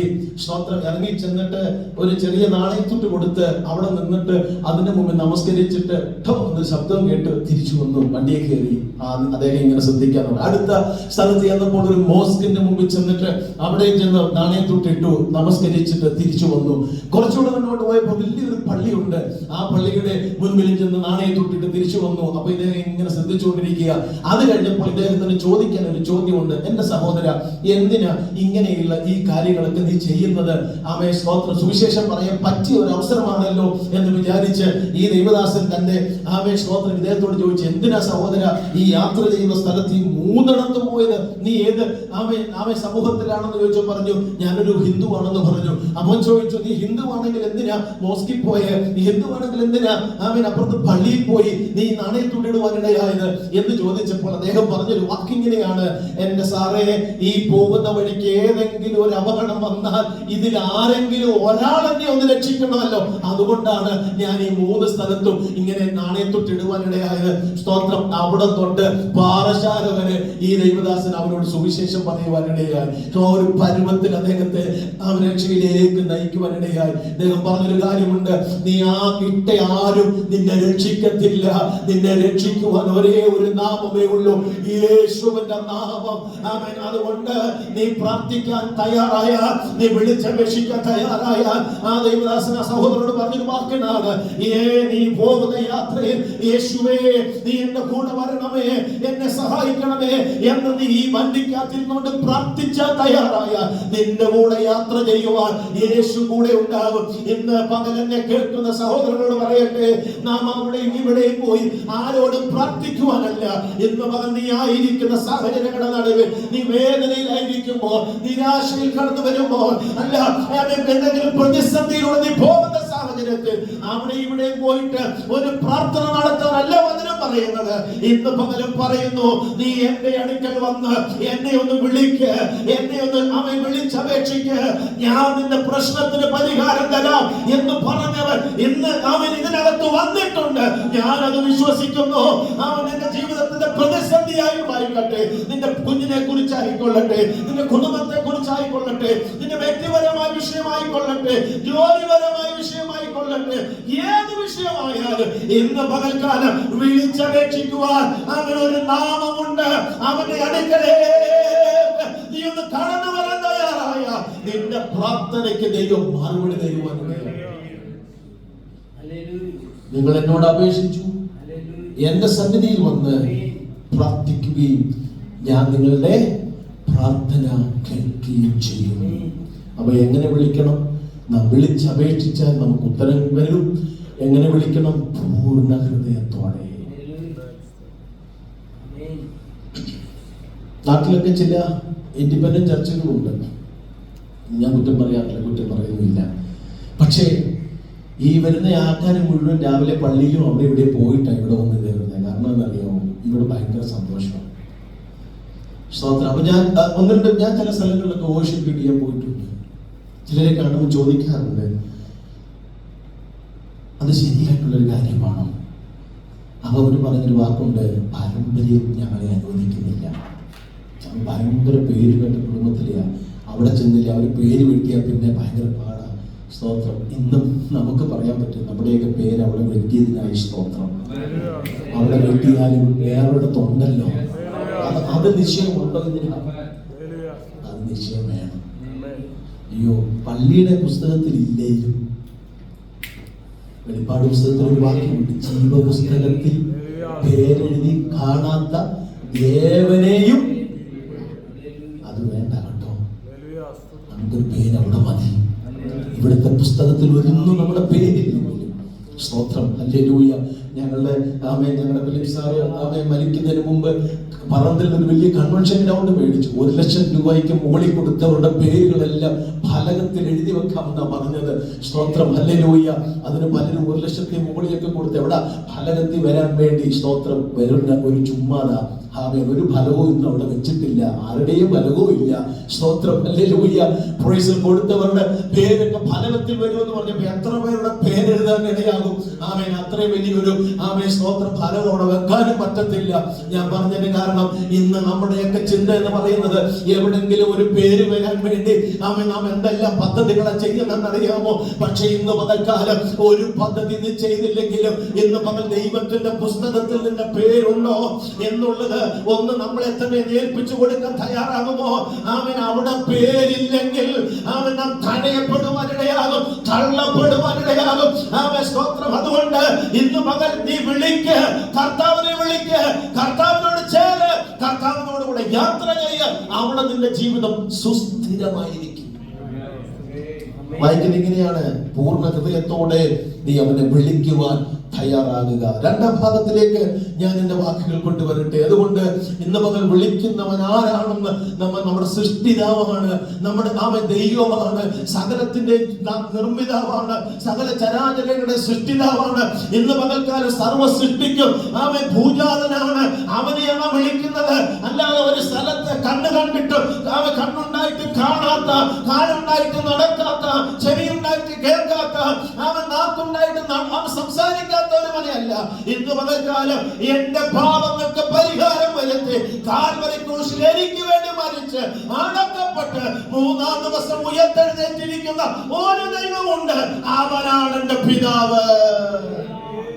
ദൈവത്തെ സ്തുതിക്കാൻ ഇത് രാവിലെ പറ്റുമോ? ഇന്ന് പകൽ എത്ര പേർക്ക് ദൈവത്തെ സ്തുതിക്കാൻ കഴിയുന്നുണ്ട്? അതുകൊണ്ട് എബ്രായലേഖനം 4-ാം അധ്യായം 16-ാം വാക്യത്തിൽ ഇങ്ങനെ ഒരു വാക്യമുണ്ട്, അതുകൊണ്ട് കരുണ ലഭിപ്പാനും തൽസമയത്ത് സഹായത്തിനുള്ള കൃപ പ്രാപിപ്പാനുമായി എവിടെ ചെല്ലണം? നാം ധൈര്യത്തോടെ കൃപാസനത്തോട് അടുത്ത് ചെല്ലണം. തൽസമയത്ത്. Hallelujah, hallelujah. ഏത് സമയത്തും ദൈവസന്നിധിയിലേക്ക് ചെന്നാൽ ഭയങ്കര വിടുതലാണ്. അതുകൊണ്ടാണ് ഇരമ്യാവിനോട് ദൈവം പറയുന്നത്, എന്നെ വിളിച്ചപേക്ഷിക്ക്, ഞാൻ ഉത്തരമരുളും. ഹല്ലേലൂയ. അവൻ 1-2 വചനം പറയുന്നത്, ഞാൻ എന്ത് ചെയ്യും? ഉത്തരം അരുളും. ആരാ പറഞ്ഞത്? മനുഷ്യനാണോ? അതോ സഭയാണോ? അല്ലല്ലോ, ദൈവമല്ലേ പറയുന്നത്. ഞാൻ നിനക്ക് ഇന്ന് പകൽ നമ്മോട് കർത്താവ് പറയുന്നു, ഉത്തരമരുളും. ഹല്ലേലൂയ. മനുഷ്യനല്ല നമ്മോട് പറയുന്നത്. മനുഷ്യൻ പറഞ്ഞാൽ വാക്ക് പറഞ്ഞിട്ട് മാറിപ്പോകും. ഇന്ന് കാണുന്നവനെ നാളെ കാണണമെന്നില്ല. പക്ഷേ അവൻ നമ്മോട് പറഞ്ഞത് ആരാണെന്നറിയാമോ? നമ്മുടെ ദൈവമാണ്, നമ്മുടെ വീണ്ടെടുപ്പുകാരനാ നമ്മോട് പറയുന്നത്, ഞാൻ നിനക്ക് ഉത്തരമരുള, ഞാൻ നിനക്ക് ഉത്തരമരുള. ഞാൻ ഉത്തരമരുളിയാൽ അത് ആർക്കും നിന്നിൽ നിന്ന് മാറ്റാൻ പറ്റില്ല. അവൻ മറ്റൊരു വാക്യം എന്റെ മനസ്സിലേക്ക് പെട്ടെന്ന് കടന്നു വരുന്നു, അവൻ ഒരു വാതിൽ അടച്ചാൽ ആർക്കും തുറക്കാൻ പറ്റില്ല. പക്ഷെ മറ്റൊരു കാര്യമുണ്ട്, അവൻ ഒരു വാതിൽ തുറന്നാൽ അത് ആർക്കും അടയ്ക്കാനും പറ്റില്ല. കാരണം അവൻ നമ്മുടെ ദൈവമാണ്. പ്രാർത്ഥന കേൾക്കുന്നവനാണ്, ഉത്തരമരുളുന്നവനാണ്. അവന്റെ വാഗ്ദത്തത്തിന്റെ ശക്തി നിങ്ങൾ മനസ്സിലാക്കണം ദൈവമക്കളെ. ആമേൻ, സ്തോത്രം. സങ്കീർത്തനം 65:5 വാക്യം ഇങ്ങനെ വായിക്കുന്നത്: ഭൂമിയുടെ എല്ലാ അർത്ഥികൾക്കും ദൂരത്തുള്ള സമുദ്രത്തിൽ ആശ്രയമായിരിക്കുന്ന ഞങ്ങളുടെ രക്ഷയായ ദൈവമേ, നീ ഭയങ്കര കാര്യങ്ങളാൽ ഞങ്ങൾക്ക് ഉത്തരമരുളണമേ. അവൻ ഭയങ്കര കാര്യങ്ങളാൽ ഉത്തരമരുളുന്ന ഒരു ദൈവത്തെയാ നാം ആരാധിക്കുന്ന. രാവിലെ ദൈവത്തിന്റെ പൈതലോട് നീ പ്രാർത്ഥിച്ചാൽ, അവൻ ദൈവസന്നിധിയിൽ അവൻ വന്നാൽ, മുട്ടുമടക്കിയാൽ, നിന്റെ പ്രതിസന്ധിയുടെ നടുവിൽ നീ സഹായത്തിന് വേണ്ടി മറ്റൊരിടത്തേക്ക് ഓടാതെ യേശുവിന്റെ സന്നിധിയിലേക്ക് വന്ന് നീ ഒന്ന് മുട്ടുമടക്കാൻ തയ്യാറായ, നിന്റെ അപേക്ഷ ദൈവത്തോട് പറയാൻ തയ്യാറായ, ഇന്ന് രാവിലെ ഞാൻ വിളിച്ചു പറയാം, ഉത്തരമരുളുന്ന ഒരു ദൈവമാണ് നമ്മുടെ ദൈവം എന്നുള്ളത് ഞാനും നിങ്ങളും മറന്നു പോകരുത്. ഒറ്റ അനുഭവം കൊണ്ട് പറഞ്ഞ് മുന്നോട്ട് പോട്ടെ. എന്റെ മൂത്തമകന്റെ ഡിഗ്രി, പ്രീ ഡിഗ്രി എല്ലാം കഴിഞ്ഞിട്ട് സ്വത്ര ഡിഗ്രി കോളേജിൽ ഒരു അഡ്മിഷന് വേണ്ടി ഞങ്ങൾ ആഗ്രഹിച്ച് പോകുവാനിടയായി. അലോട്ട്മെന്റ് പ്ലസ് ടുവിന് 92% മാർക്കൊക്കെ മേടിച്ച് വിജയിച്ച ഒരാളാണ്. പക്ഷേ നമ്മുടെ നാട്ടിലെ സ്ഥിതി അറിയാമല്ലോ. യൂണിവേഴ്സിറ്റി നമ്മൾ അലോട്ട്മെന്റിന് കൊടുത്തെങ്കിൽ മാത്രം, ലിസ്റ്റ് കൊടുത്തെങ്കിൽ മാത്രമേ അലോട്ട്മെന്റിൽ വന്നാലേ നമ്മുടെ കോളേജിൽ നമുക്ക് അഡ്മിഷൻ ലഭിക്കത്തുള്ളൂ. അതിനുവേണ്ടി ഞങ്ങൾ ഇങ്ങനെ താല്പര്യപ്പെട്ട് നോക്കിയിരുന്നു. മൂന്ന് അലോട്ട്മെന്റ് കഴിഞ്ഞിട്ട് ഇവന്റെ പേരില്ല. അതിനുശേഷം ഞങ്ങൾ വലിയ കാര്യത്തിൽ അല്പം താല്പര്യത്തോടെ രാജഗിരി കോളേജിൽ ചെന്ന് അവിടുത്തെ ഡയറക്ടറെ കണ്ട് സ്തോത്രം ഞങ്ങളുടെ ആവശ്യങ്ങളൊന്ന് പറയാമെന്ന് വിചാരിച്ചു എന്ന് അദ്ദേഹത്തെ കാണാൻ വേണ്ടി ആ ഓഫീസിൽ ചെന്ന് അകത്ത് കയറിയിരുന്നു. എന്താ ജോലി? ഞാൻ പറഞ്ഞു പാസ്റ്ററാണ്. ജോലി ഉണ്ടോ? ഇല്ല. മോൻ എന്താ കഴിഞ്ഞു? അവൻ പ്ലസ് ടു കഴിഞ്ഞു. സ്തോത്രം. എന്തിനാ വന്നേ? ഞങ്ങൾ ഇങ്ങനെ കാര്യങ്ങളൊക്കെ പറഞ്ഞ് അദ്ദേഹത്തോട് പറഞ്ഞു, ഒരു അഡ്മിഷൻ വേണമായിരുന്നു. അലോട്ട്മെന്റ് വന്നില്ലയോ? ഇല്ല. എന്താ വരാഞ്ഞ? അറിയില്ല സാറേ. ഫാദറെ എന്നൊക്കെ പറഞ്ഞ് കാര്യങ്ങളൊക്കെ ചെയ്ത് നോക്കിയപ്പോൾ 92%. അദ്ദേഹം ചോദിച്ച ചോദ്യം, എടാ 82ഉം 75 മാർക്ക് ശതമാനം നേടിയവനല്ലേ ഇവിടെ അഡ്മിഷൻ കിട്ടി, നിനക്ക് എന്തുകൊണ്ടാണ് കിട്ടാഞ്ഞത് എന്ന് നമ്മളെ കളിയാക്കുന്ന രീതിയിൽ അദ്ദേഹം ഞങ്ങളോട് സംസാരിക്കാനിടയായി. എന്നിട്ട് അവസാനം ഒരു വാക്കിങ്ങനെ പറഞ്ഞു, ഓക്കെ, ഇവിടെ ഒരു അഡ്മിഷൻ തരാം, 1 ലക്ഷം രൂപ വേണമെന്ന് പറഞ്ഞു. രാജഗിരി കോളേജിന്റെ കാര്യം പറഞ്ഞത് കേട്ടോ. ലൈവാണോ അതോ കുഴപ്പമൊന്നുമില്ല, പേടിക്കുന്നു, ഞങ്ങൾ പേടിയില്ല. ആമേൻ. അതിനുശേഷം ഞങ്ങൾ പറഞ്ഞു ശരി സാറേ എന്ന് പറഞ്ഞ് ഞങ്ങൾ ഇങ്ങ് വന്നിട്ട് വീട്ടിൽ വന്ന് എൻ്റെ മോനാണെങ്കിൽ ഭയങ്കര ബുദ്ധിമുട്ടായി, അവന് പ്രയാസമായി. കാരണം 92% മാർക്ക് ലഭിച്ചവർ 75%, 70% ഒക്കെ മേടിച്ചവരാണ് അഡ്മിഷൻ കിട്ടി. 2 മാസം ക്ലാസ്സും 2 ആഴ്ച ക്ലാസ്സും കഴിഞ്ഞു. ഞങ്ങൾ ഭാരപ്പെട്ടു കേട്ടോ. ആരാ ഭാരപ്പെടാത്തെ? മക്കളെ ഓർത്ത് ആരാ ഭാരപ്പെടാത്തെ? നമ്മുടെ തലമുറകളെ ഓർത്ത് നാം ഭാരപ്പെടണം. അവരാ നമ്മുടെ സമ്പത്ത്. വലിയ കോടീശ്വരന്മാരല്ല കേട്ടോ സമ്പത്തിൽ നിൽക്കുന്നത്. വലിയ പണമുണ്ടായി ബാങ്ക് ബാലൻസ് അല്ല സമ്പത്ത്. വലിയ വീടല്ല സമ്പത്ത്. വലിയ ജോലി അല്ല സമ്പത്ത്. ഇന്ന് പകൽ ഞാൻ പറയും, നമ്മുടെ കുഞ്ഞുങ്ങളാ സമ്പത്ത്. അവരെ ഓർത്തുള്ള ഭാരം ഉണ്ടായി. പ്രാർത്ഥിക്കാൻ എന്തായി 1 ലക്ഷം രൂപ പോയിട്ട് അവൻ 10,000 രൂപയിൽ 1000 രൂപ എടുക്കാൻ അന്നേരത്തെ സാഹചര്യം ഞങ്ങളുടെ ഇല്ലാത്തൊരു സാഹചര്യമാണ് കേട്ടോ. സ്തോത്രം. പ്രാർത്ഥിക്കാനിടയായി. അവൻ പറഞ്ഞു, ഞാൻ എന്തായാലും ഉപസിക്കാൻ പോവുക, ഞാൻ എന്തായാലും പ്രാർത്ഥിക്കാൻ പോവുക. 2012 കാര്യം ഞാൻ ഈ പറയുന്നത്. സ്തോത്രം. ഹല്ലേലൂയ. അവൻ പ്രാർത്ഥിക്കാൻ തുടങ്ങി, അവൻ ദൈവത്തോട് കരയാൻ തുടങ്ങി, അവൻ നിലവിളിക്കാൻ തുടങ്ങി. അന്നേരം കിട്ടിയ ഒരു പാട്ട എന്ത് ഞാൻ പകരം നൽകുമെന്നുള്ള ആ ഗാനം അവന്റെ നാവുകളിലേക്ക് വന്നതാണ്. അത് ആരാധനയായി പുറത്തു വരുവാനിടയായി. ഞാൻ പറയട്ടെ, ചില ദിവസങ്ങൾ കഴിഞ്ഞപ്പോൾ പത്രത്തിൽ ഒരു വാർത്ത കണ്ടു. ഒരു അലോട്ട്മെന്റ്, സ്പെഷ്യൽ അലോട്ട്മെന്റ് ഉണ്ട്. ലഭിക്കാത്തവരുണ്ടെങ്കിൽ നിങ്ങൾ സ്തോത്രം അലോട്ട്മെന്റ് ഒന്നുകൂടെ ചെയ്യാൻ പറഞ്ഞൊരു സ്പെഷ്യൽ അലോട്ട്മെന്റ് വന്നപ്പോൾ ഞാൻ അവരോട് പറഞ്ഞടാ, അലോട്ട്മെന്റ് വന്നിട്ടുണ്ട്, സ്പെഷ്യൽ അലോട്ട്മെന്റ്. അതുകൊണ്ട് നീ ഒരു കാര്യം ചെയ്യ്, നിനക്ക് രാജഗിരിയല്ലേ വേണ്ടത്, നമ്മളോട് പറഞ്ഞ 1 ലക്ഷം കൊണ്ട് വരാൻ പറഞ്ഞതല്ലേ, എന്തായാലും നമുക്ക് വേറെ ഒരു കോളേജ് വെക്കണ്ട, നീ ആ കോളേജ് മാത്രം വെച്ച് നീ അലോട്ട്മെന്റ് അയക്കാൻ പറഞ്ഞു. അവൻ അത് അയച്ചു. എന്തായാലും 2-3 ദിവസം കഴിഞ്ഞപ്പോൾ അലോട്ട്മെന്റ് വന്നു. എന്താണെന്നറിയാമോ? രാജഗിരി കോളേജിൽ നിനക്ക് അഡ്മിഷൻ ലഭിച്ചിരിക്കുന്നു. ഹല്ലേലൂയ. പ്രാർത്ഥിച്ച ദൈവം അത്ഭുതം ചെയ്യില്ലേ? സ്തോത്രം. ഞങ്ങൾ ആ അലോട്ട്മെന്റിന്റെ പേപ്പറുമായി അച്ഛന്റെ അടുക്ക പിന്നെ ചെന്ന് അച്ഛൻ വിചാരിച്ച് ഞങ്ങൾ 1 ലക്ഷം രൂപയെ കൊണ്ട് വന്നതാണെന്ന് വിചാരിച്ച് എന്ത് എന്നൊക്കെ ചോദിച്ചു. പക്ഷെ ഞങ്ങൾ പറഞ്ഞു, ഈ പേപ്പർ കൊടുത്ത് അലോട്ട്മെന്റ് കിട്ടിയോ? അയ്യോ എന്ന്. നിങ്ങൾ എന്തോ ജോലി? പാസ്റ്റർ. എന്നോട് പറഞ്ഞിട്ട് മാത്രം ഞാനും എന്റെ വൈഫും മോനോട് ഇങ്ങനെ 3 പേരും നിരന്നിരിക്കുമ്പോൾ ഈ ഫാദർ, സ്തോത്രം, അങ്ങനെ ഡയറക്ടർ ആയിരിക്കുന്ന ഫാദർ പറഞ്ഞു, അയ്യോ നിങ്ങളുടെ പെന്തക്കോസ്തുകാരുടെ മക്കൾ മുഴുവൻ തല്ലിപ്പൊളിയാ, പ്രത്യേകിച്ച് പാസ്റ്റർമാരുടെ മക്കൾ. ഇട്ട് നാണം കെടുത്തി ഞങ്ങളെ കേട്ടോ. 1/2 മണിക്കൂർ ഞങ്ങളെ ഇട്ട് വലച്ചു. അവസാനം ഞാനൊരു വാക്ക് ഇങ്ങനെ പറഞ്ഞു, ഫാദർ, 99% ഒരു പക്ഷേ ചിലപ്പോൾ തല്ലിപ്പുള്ളിയായിരിക്കും, പക്ഷെ അതിൽ 1% ഉണ്ട് നല്ലത്. എന്നിട്ട് ഞാൻ പറഞ്ഞു, അവൻ പഠിച്ച കോളേജ് സ്കൂള് 1ാം ക്ലാസ് മുതൽ 12ാം ക്ലാസ് വരെ ഒറ്റ സ്കൂളിലാണ് പഠിച്ചത്. ആ സ്കൂളിന്റെ ഹെഡ് ബോയ് ആകണമെന്നുണ്ടെങ്കിൽ നല്ല സ്വഭാവം നോക്കിയേ ഹെഡ് ബോയ് ആക്കത്തുള്ളൂ. നിങ്ങൾക്ക് വേണമെങ്കിൽ ആ സ്കൂളിൽ വിളിച്ചു ചോദിക്കാം എന്ന് പറഞ്ഞ് കാര്യങ്ങൾ അങ്ങോട്ട് പറയാൻ തുടങ്ങിയപ്പോൾ അദ്ദേഹത്തിന് മനസ്സിലായി ഇത് വിടുന്ന ലക്ഷണമില്ല. അദ്ദേഹം ഓക്കെ പോയി ഫീസ് അടച്ചിട്ട് അഡ്മിഷൻ കൊടുത്തില്ല. ഞാൻ പറയട്ടെ സഹോദരങ്ങളെ, ഞങ്ങൾ പ്രാർത്ഥിക്കാൻ തുടങ്ങി കേട്ടോ. അവിടെ നിന്ദിക്കപ്പെട്ടിട്ടാണ് ഞങ്ങൾ ഇറങ്ങി വന്നത്. ആരുടെ പേരില്ല? കർത്താവിന്റെ പേരിൽ ഞങ്ങൾ പ്രാർത്ഥിച്ചു. ഞാൻ പ്രാർത്ഥനയുടെ വിഷയം മറുപടി കാര്യമായി പറയുന്നത്. പകൽ ഞാൻ വിശ്വസിക്കാൻ തയ്യാറായിക്കോ. ഏതെങ്കിലും വിഷയത്തെ ഓർത്ത് ഭാരപ്പെടുന്നുണ്ടെങ്കിൽ, എവിടെങ്കിലും നീ നിന്ദിക്കപ്പെട്ടിട്ടുണ്ടെങ്കിൽ, എവിടെങ്കിലും നീ പഴിക്കപ്പെട്ടിട്ടുണ്ടെങ്കിൽ, കർത്താവിനോട് പറഞ്ഞേ ആ സ്ഥാനത്ത് ദൈവം ഉയർത്തും. Hallelujah, hallelujah.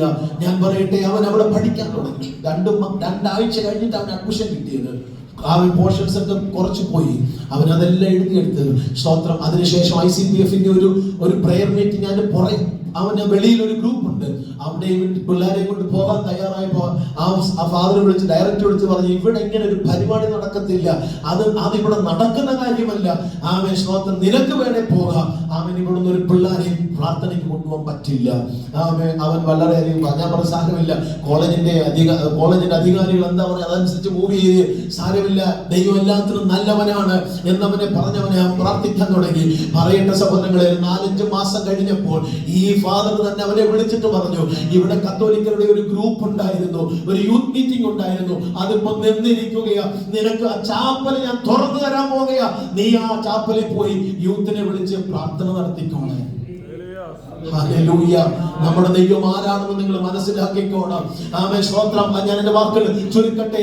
ആമേൻ, ആ കോളേജിൽ അവൻ പഠിച്ചിറങ്ങുമ്പോൾ, ആമേൻ, ആ കോളേജിൽ ഏറ്റവും ബെസ്റ്റ് സ്റ്റുഡന്റ് ആയി അവൻ പുറത്തു വന്ന് ഷീൽഡും ഒക്കെ മേടിച്ച് അവൻ പുറത്തു വരും. ഞാൻ പറഞ്ഞതിന്റെ കാരണം, ആമേൻ, എവിടെങ്കിലും നീ അപമാനിക്കപ്പെട്ടിട്ടുണ്ടെങ്കിൽ, എവിടെങ്കിലും നിന്നെ തളർത്താൻ പിശാച് പദ്ധതി ഇട്ടിട്ടുണ്ടെങ്കിൽ, ഇന്ന് പകൽ പ്രാർത്ഥിക്കുന്ന ദൈവവേദനോട് പറയട്ടെ, ആമേൻ, ദൈവത്തെ വിളിച്ചപേക്ഷിക്കുന്ന ദൈവവേദനോട് പറയട്ടെ, നീ അവിടെ താഴ്ത്താൻ നിന്നെ ദൈവം അനുവദിക്കില്ല. നിന്റെ തലയെ ഉയർത്തുന്ന ദൈവം, നിന്റെ പ്രാർത്ഥന കേൾക്കുന്ന ദൈവം എന്നും ജീവിക്കുന്നു. ഇന്ന് സന്തോഷത്തോടെ പറയാൻ പറ്റും, അവനെ പഠിപ്പിച്ച അധ്യാപകരുടെ മുമ്പിൽ അവന് ഒരു ലെക്ചറായി ആ കോളേജിൽ പഠിപ്പിക്കുക. നമ്മുടെ ദൈവം ആരാ? കഴിഞ്ഞ ഓഗസ്റ്റിലായിരുന്നു അവന്റെ വിവാഹം നടന്നത്. ഈ അച്ഛന്മാരും ഈ ഫാദറും എല്ലാം ഡയറക്ടറും എല്ലാം വന്നു. ഞാൻ അവിടെ നിന്ന് ഫോട്ടോ ഒക്കെ എടുത്തിട്ട് ഞാൻ പറഞ്ഞു, മാത്യു ഞങ്ങളുടെ ഏറ്റവും അനുഗ്രഹിക്കപ്പെട്ട. ഞാൻ പറഞ്ഞു, ആമേൻ, സ്തോത്രം. അന്ന് അഡ്മിഷന് വന്നപ്പോൾ എനിക്കൊരു വേദന ഉണ്ടായിരുന്നു ഫാദറെ, ഇപ്പൊ അതങ്ങ് മാറി എന്ന് പറഞ്ഞു. അതെന്താ? ഞാൻ പറഞ്ഞു, അത് ഇത്രയും കൊണ്ട് നിർത്തട്ടെ എന്ന് പറഞ്ഞു. ഞാൻ പറഞ്ഞതിന്റെ കാരണം, എവിടെ നിന്ദിക്കപ്പെടുന്നു, എവിടെ യേശുവിന്റെ നാമം ചൊല്ലി നമ്മെ അപമാനിക്കാൻ ശ്രമിക്കുന്നു, അതേ സ്ഥാനത്ത് ദൈവം ഉയർത്തും. പ്രാർത്ഥന കേൾക്കുന്നൊരു ദൈവം എന്നും ജീവിക്കുന്നു, എന്നും നമുക്ക് വേണ്ടി പ്രവർത്തിക്കുന്നു. അതുകൊണ്ടല്ലേ റോമാലേഖനം 8-ാം അധ്യായം 32-ാം വാക്യത്തിലുണ്ട്, സ്വന്തം പുത്രനെ നമുക്കെല്ലാവർക്കും വേണ്ടി ഏൽപ്പിച്ചു തന്നവൻ അവനോടുകൂടെ സകലവും നമുക്ക് നൽകാതിരിക്കുമോ? വാഗ്ദത്തം ചെയ്തത് നിവർത്തിപ്പാൻ ദൈവം ശക്തനാണ്. ഈ പകൽ വിശ്വസിക്കാൻ തയ്യാറാണോ? അക്കാര്യമൊന്ന് ഉയർത്തി കർത്താവിനെ സ്തുതിച്ച് വാഗ്ദത്തം ചെയ്തത് നിവർത്തിപ്പാൻ നിന്നോടുള്ള വാഗ്ദത്തങ്ങൾ, അവൻ ദൈവം പറഞ്ഞിട്ടുള്ള വാഗ്ദത്തങ്ങൾ അവനെ പ്രാർത്ഥിച്ചോ, അവൻ അത് നിവർത്തിക്കുവാൻ പോവുകയാണ്. 3-ാമത്തെ ഭാഗം കൂടെ പറഞ്ഞു നിർത്താം. ആമേൻ. അവൻ പറയുന്നത് ഇങ്ങനെയാണ്, അവൻ നമ്മെ അറിയിക്കും. അല്ലേ? സ്തോത്രം. അല്ലേ? വചനോദാ പറഞ്ഞ, നീ അറിയാത്ത മഹത്തായ അഗോചരമായ കാര്യങ്ങളെ ഞാൻ നിനക്ക് അറിയിക്കും. എന്തോ അറിയിക്കാൻ പോകുന്നത്? ഞാൻ നിന്നെ കാണിക്കാൻ പോവുക. സ്തോത്രം. മഹത്തായ കാര്യങ്ങൾ, വലിയ കാര്യങ്ങൾ. സ്തോത്രം. ഇന്നലെ പറയട്ടെ, ദൈവത്തിന്റെ കഴിവിന് അപ്പുറമായി ഒരു കാര്യമില്ല കേട്ടോ. എല്ലാം ദൈവത്തിന്റെ പദ്ധതിയിലുള്ളതാണ്. ആമേൻ. സ്തോത്രം. നിങ്ങൾ ഉൽപ്പത്തി പുസ്തകം വായിക്കുമ്പോൾ 32-ാം അധ്യായം 33 അധ്യായങ്ങളൊക്കെ നമ്മൾ വായിക്കുമ്പോൾ അബ്രഹാമിനെ നമുക്കറിയാം, യാക്കോബിനെ നമുക്കറിയാം. സ്തോത്രം. ആമേൻ. യാക്കോബിനെ നമുക്കറിയാം. നിങ്ങൾ 32-ാം അധ്യായം നമ്മൾ വായിക്കുമ്പോൾ, ആമേൻ, സ്തോത്രം, യാക്കോബ് പറയുന്നൊരു വാക്കുണ്ട്, അബ്രഹാം അബ്രഹാമിന്റെ ദൈവം, ഇസഹാക്കിന്റെ ദൈവം എന്നൊക്കെ പറഞ്ഞ് ഇങ്ങനെ മുന്നോട്ട് വരുമ്പോൾ നമുക്കറിയാം അവിടെ അവ രണ്ട് കൂട്ടമായി മാറിപ്പോയ സാഹചര്യങ്ങൾ നിങ്ങൾക്കറിയാം. ആമേൻ സ്തോത്രം. ഏശാവ് യാക്കോബ് രണ്ടായി മാറിപ്പോയി. എന്താണ് സംഭവം നിങ്ങൾക്കറിയാം. പക്ഷേ ആമേൻ ദൈവം പറഞ്ഞു, ആമേൻ സ്തോത്രം, ആമേൻ നിന്നെ ഒരു കൂട്ടമായി മാറ്റുമെന്ന് പറഞ്ഞപ്പോൾ യാക്കോബ് പറഞ്ഞൊരു കാര്യമുണ്ട്, ഞാൻ ഏശാവിന്റെ കയ്യിൽ നിന്ന് രക്ഷപ്പെട്ടത് മാത്രം എനിക്കറിയാം, ഇനി ഇതെങ്ങനെ ഒന്നിക്കപ്പെടുവാനിടയാകും എന്ന് ചോദിച്ച് 32-ാം അധ്യായം 11-ാം വാക്യത്തിൽ ഇങ്ങനെ വായിക്കുന്നത്, എന്റെ സഹോദരനായ ഏശാവിന്റെ കയ്യിൽ നിന്ന് ദൈവമേ എന്നെ രക്ഷിക്കണമേ. ചില അത്ഭുതങ്ങൾ ഞാൻ കാണുവാൻ, ചില ദൈവപ്രവൃത്തികൾ ഞാൻ കാണുവാൻ എന്റെ ഹൃദയ ജീവിതത്തിൽ ഇടയാക്കണമേ എന്ന് യാക്കോബ് ദൈവത്തോട് പ്രാർത്ഥിപ്പാനിടയായി. 33-ന്റെ 1 മുതലുള്ള വേദഭാഗങ്ങൾ നിങ്ങൾ വായിച്ചു വരുമ്പോൾ നിങ്ങൾക്ക് മനസ്സിലാക്കാൻ കഴിയുന്ന ഒരു കാര്യമുണ്ട്. ആമേൻ സ്തോത്രം. ഹല്ലേലൂയ. 4-ാം വാക്യത്തിലേക്ക് വരുമ്പോൾ അവിടെ ഇങ്ങനെയാ വായിക്കുന്നത്, ഏശാവ് ഓടി വന്ന് അവനെ എതിരേറ്റു, ആലിംഗനം ചെയ്തു, എന്നിട്ട് അവന്റെ കഴുത്തിൽ വീണ് അവനെ ചുംബിച്ചു, രണ്ടുപേരും കരഞ്ഞു. പ്രാർത്ഥിച്ചാൽ മറുപടി ഉണ്ടോ? ദൈവമേ, യേശാവിനെ കൊന്നുകളയും, യേശാവിന്റെ കയ്യിൽ നിന്ന് വിടുവിക്കണമേ എന്ന് യാക്കോബ് ദൈവത്തോട് പ്രാർത്ഥിച്ചു. പ്രാർത്ഥനയ്ക്ക് മറുപടിയായി ഏശാവ് വന്ന് അവനെ ചുംബിച്ചു. ഒന്നിപ്പിക്കുന്ന ദൈവം, അത്ഭുതം ചെയ്യുന്ന ദൈവം. അവൻ ഭയപ്പെട്ടതല്ല നടന്നത്, ഭയം ദൈവത്തിന്റെ കയ്യിലേക്ക് കൊടുത്തു. ദൈവത്തോട് പ്രവർത്തിച്ചു, അത്ഭുതങ്ങൾ ചെയ്തു. സ്തോത്രം. അങ്ങനെയാണെങ്കിൽ ഇന്ന് പകൽ ഞാൻ പറയട്ടെ, ആമേൻ സ്തോത്രം, ഏശാവിനൊന്നും ചെയ്യാൻ കഴിഞ്ഞില്ല കേട്ടോ. യാക്കോബ് പ്രാർത്ഥിച്ചു, ദൈവം അത്ഭുതം ചെയ്യുവാനിടയായെങ്കിൽ ഇന്ന് പകൽ എന്നെ കേൾക്കുന്ന ജീവിതങ്ങളോട് ഞാൻ പറയട്ടെ, മഹത്തായ ചില കാര്യങ്ങൾ, വലിയതായ ചില കാര്യങ്ങൾ എനിക്ക് നിനക്ക് വേണ്ടി കർത്താവ് ചെയ്യാൻ പോകുകയാ. അല്ല, നിനക്ക് വേണ്ടി കഴിഞ്ഞ നാളുകൾ ചെയ്തത് നീ മറന്നു പോകരുത്. ദൈവത്തിന്റെ അടുക്കലേക്ക് പോകുവാൻ തയ്യാറാകുക. ഒറ്റ കാര്യം കൂടെ പറഞ്ഞു നിർത്താം. നമുക്കറിയാം, മോശയുടെ ചരിത്രം നമുക്കറിയാം. ഹല്ലേലൂയ. മോശ ആമേൻ സ്തോത്രം അവൻ ചെങ്കടലിന്റെ മുമ്പിൽ വന്ന് പിറുപിറുക്കുന്ന ജനവുമായി വന്ന് നിൽക്കുമ്പോൾ ആമേൻ സ്തോത്രം, ആമേൻ പുറകിൽ നോക്കിയാൽ ശത്രു സൈന്യം നിൽക്കുക, രണ്ട് ഭാഗത്തും വലിയ പ്രതിസന്ധി നിൽക്കുക. എന്റെ ദൈവമേ, ഇവിടെ എന്താ ചെയ്യാൻ പോകുന്നു? ഇവിടെ എന്ത് സംഭവിക്കും? അവൻ ഞങ്ങൾ നശിച്ചു പോകുമെന്ന് ജനം മുഴുവൻ പറയുമ്പോൾ ദൈവത്തിന്റെ സന്നിധിയിലേക്ക് നോക്കിയ അവൻ മോശയെ ദൈവം അത്ഭുതകരമായി നടത്തുവാനിടയായി കേട്ടോ. ഇന്ന് പകൽ ഞാൻ പറയട്ടെ, ദൈവത്തിന്റെ മുഖത്തേക്ക് നോക്കിയവരെ ആരും ദൈവം കൈവിട്ടിട്ടില്ല, അവർ ലജ്ജിക്കപ്പെട്ടിട്ടില്ല. ഹല്ലേലൂയ. ചെങ്കടൽ മാറിയില്ലേ, വിഭാഗിച്ചു. സ്തോത്രം. ഗിദെയോനെ നിങ്ങൾക്കറിയാം, ഭക്തന്മാരെ നിങ്ങൾ എടുത്ത് പരിശോധിക്കുക. പുതിയ നിയമത്തിലേക്ക് വരുമ്പോൾ പൗലോസിനെ നിങ്ങൾക്കറിയാം. ആമേൻ. പുതിയ നിയമത്തിലേക്ക് വരുമ്പോൾ യാക്കോബിനെ നിങ്ങൾക്കറിയാം. പുതിയ നിയമത്തിലേക്ക് വരുമ്പോൾ പത്രോസിനെ നിങ്ങൾക്കറിയാം. ഇവിടെയെല്ലാം ഭക്തന്മാർ ദൈവത്തിന്റെ മുഖത്തേക്ക് നോക്കിയപ്പോൾ അത്ഭുതങ്ങൾ കാണുവാൻ ഇടയായെങ്കിൽ ഇന്ന് പകൽ മഹത്തായ, അതിമഹത്തായ ചില വാഗ്ദത്തങ്ങൾ ദൈവം നമ്മുടെ കയ്യിൽ തരാൻ പോകുക. ഒരു നിമിഷം കണ്ണുകളെ അടയ്ക്കുക, തലകളെ ഉണക്കി. എത്ര പേർക്ക് ദൈവസന്നിധിയിൽ പ്രാർത്ഥിക്കാൻ കഴിയുന്നുണ്ട്? ഒന്ന് പ്രാർത്ഥിച്ചേ.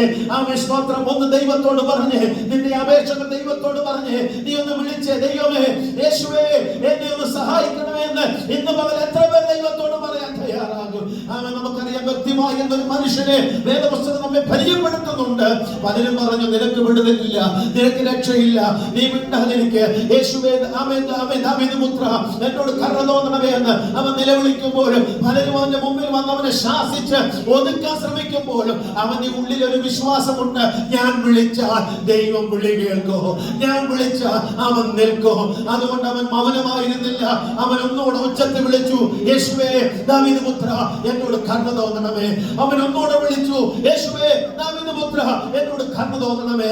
പലരും ശാസിച്ചപ്പോഴും അവന്റെ ഉള്ളിൽ ഒരു വിശ്വാസമുണ്ടായി, ഞാൻ വിളിക്കുന്നവൻ അത്ഭുതങ്ങളുടെ ദൈവമാണ്, ഞാൻ വിളിക്കുന്നവൻ മഹത്തായ കാര്യങ്ങൾ ചെയ്യുവാൻ കഴിവുള്ളവനുള്ള ആ വിശ്വാസത്തിന്റെ ഉള്ളിലേക്ക് വന്നു കഴിഞ്ഞപ്പോൾ ഇന്ന് രാവിലെ പറയട്ടെ, ദൈവമൈതലേ, അവന്റെ വിളിയുടെ മുമ്പിൽ യേശു നിൽക്കുവാനിടയായെങ്കിൽ ഇന്ന് അവൻ എന്നെ കേൾക്കുന്ന പ്രിയപ്പെട്ടവർ പറയട്ടെ, നീ വിളിച്ചാലും ദൈവം കേൾക്കും. അത്ഭുതം ചെയ്യും, അത്ഭുതം ചെയ്യും, അത്ഭുതം ചെയ്യും. അല്പസമയം ദൈവത്തെ സ്തുതിച്ചാട്ട്, ആ കണ്ണുകളെ അടച്ച് ദൈവത്തെ സ്തുതിച്ചാട്ട്, ആ സന്തോഷത്തോടെ ദൈവത്തെ സ്തുതിച്ചാട്ട്, ഞാൻ വിളിച്ചാലും വിളി കേൾക്കുന്നവർ എന്റെ കൂടെ ഉണ്ടെന്ന് ഇന്ന് പകൽ എത്ര പേർ വിശ്വസിക്കുന്നു? ഞാൻ വിളിച്ചാൽ എന്നെ വിളിച്ചപേക്ഷിക്കുക എന്ന് പറഞ്ഞ് ആമേൻ സ്തോത്രം ഇരമ്യാവിനോട് പറഞ്ഞെങ്കിൽ മഹത്തായ കാര്യങ്ങൾ, ഇരമ്യാവിന് വേണ്ടി ചെയ്ത കാര്യങ്ങൾ അവിടെ താഴോട്ടുള്ള ഭാഗങ്ങൾ നമ്മൾ വായിക്കുമ്പോൾ കാണാൻ കഴിഞ്ഞെങ്കിൽ ഇന്ന് എനിക്ക് വേണ്ടി അവൻ അത്ഭുതങ്ങൾ ചെയ്യാൻ പോവുക. വിശ്വസിക്കാൻ എത്ര പേർ തയ്യാറാ? ആമേൻ സ്തോത്രം ചെയ്യാൻ എത്ര പേർ തയ്യാറാ? ഇന്ന് ആമേൻ പകൽക്കാലം എത്ര പേർ ദൈവത്തിന് സ്തോത്രം ചെയ്യാൻ തയ്യാറാ? കമോൺ, അല്പസമയം ദൈവത്തെ സ്തുതിച്ചാട്ട് ചില അത്ഭുതങ്ങൾ, ചില ദൈവിക വെളിപ്പാടുകൾ, ചില ദൈവിക അത്ഭുതങ്ങൾ അവൻ നിനക്ക് വേണ്ടി ചെയ്യുന്നുവെന്ന് പരിശുദ്ധാത്മാവ് വിളിച്ചു പറയുന്നു. നിന്റെ തലമുറയ്ക്ക് വേണ്ടി, അവൻ നിന്റെ കുടുംബത്തിന് വേണ്ടി. Come on, അല്പസമയം കർത്താവിനെ സ്തുതിച്ചാൽ, യേശുവിന്റെ നാമത്തിൽ ഏതൊക്കെ തലങ്ങളിൽ ഭാരപ്പെടുന്നവരായിട്ടുണ്ടെങ്കിൽ, രോഗികളായിട്ടുണ്ടെങ്കിൽ, അവൻ ക്ഷീണിതരായിട്ടുണ്ടെങ്കിൽ, നിരാശപ്പെട്ട് ഇന്ന് പകൽ ആരെങ്കിലും ഇതിനകത്ത് വന്നിട്ടുണ്ടെങ്കിൽ യേശുവിന്റെ നാമത്തിൽ അവൻ ഇവിടെ ഇറങ്ങി പോകുന്നതിന് മുൻപ് അവൻ ചില അത്ഭുതങ്ങൾ അവരുടെ വെളിപ്പെടുത്തുന്നവരുടെ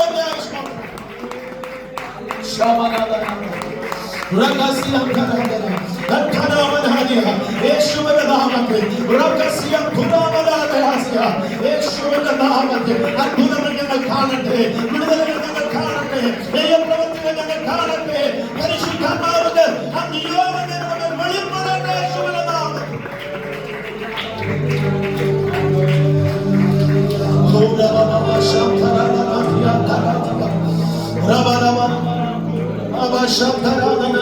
യേശുവിന്റെ നാമത്തിൽ യേശുവിന്റെ നാമത്തിൽ രണ്ട് കരം ഉയർത്തി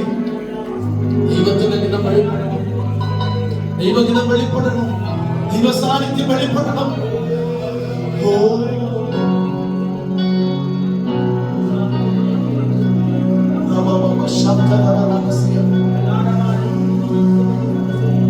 അപ്പ അങ്ങയുടെ ദിനം ഞങ്ങളുടെ മേൽ വെളിപ്പെടുന്നത്, അങ്ങയുടെ ശക്തി ഞങ്ങളുടെ മേൽ അയക്കുന്നത്.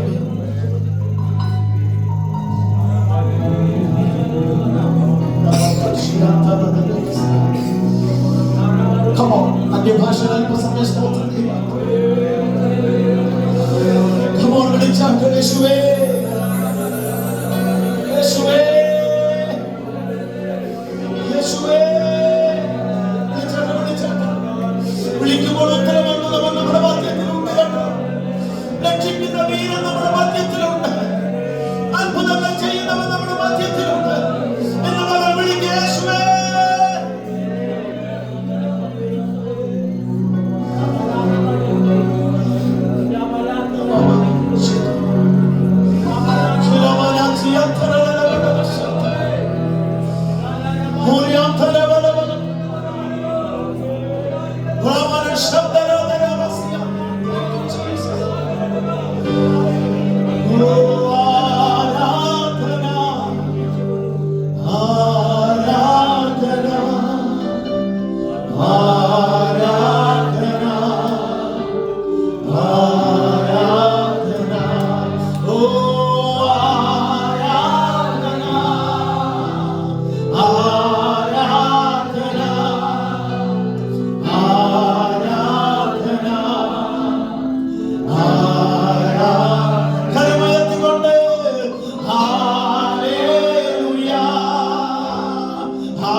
തുല്യം ചൊല്ല ആരുമില്ലേ അങ്ങേ പോലെ യേശുവേ.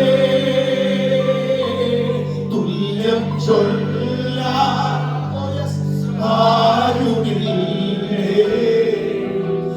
അങ്ങേ പോലെ യേശുവേ.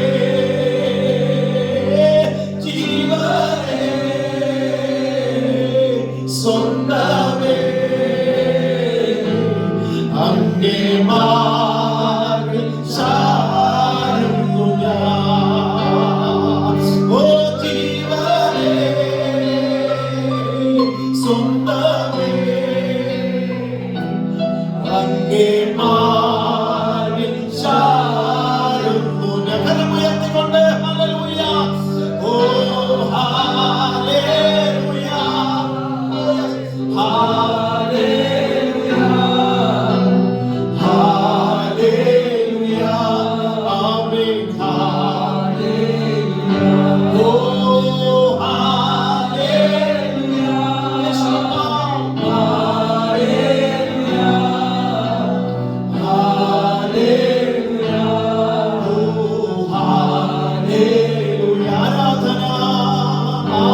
കാണട്ടെ. ഞങ്ങൾ വിളിച്ചപേക്ഷിക്കുന്നു. ഈ സഭയെ ദൈവം അനുഗ്രഹിക്കണമേ.